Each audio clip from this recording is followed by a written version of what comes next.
લોકો છે અને અમારી સમાજમાં દરેક સમાજમાં પરંપરા હોય છે કે કોઈ દુઃખી હોય સુખી હોય એમની ખબર કાઢવા જવું જોઈએ. મને ગુજરાતની જનતાએ ને એક પ્રજાએ મને અપનાવ્યો છે ને આ તો પાછી મારી સમાજના લોકો હતા અને એ હોસ્પિટલમાં હોય ને હું ખબર કાઢવા ના હું એ બરાબર ના કહેવાય. એટલે મારી ફરજ હતી આ જે દર્દીઓ છે એની ખબર કાઢવા માત્ર આવ્યો છે. આમાં કોઈ પોલિટિક્સ નથી.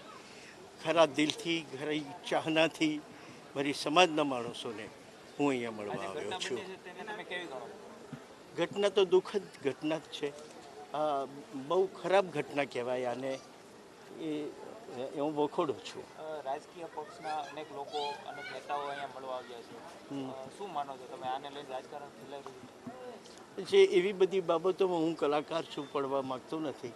પણ જે ઘટના બની છે દુઃખદ ઘટના છે અને મુખ્યમંત્રીશ્રીએ આપણને ટીવી પર વચન આપ્યું છે કે આનો ન્યાય થશે, ચોક્કસપણે ન્યાય થશે અને સહાય થશે અને સારવાર પણ સારી થશે એવા આપણને મુખ્યમંત્રીશ્રીએ વચન આપ્યું છે અને સારું થશે, સારું કરશે.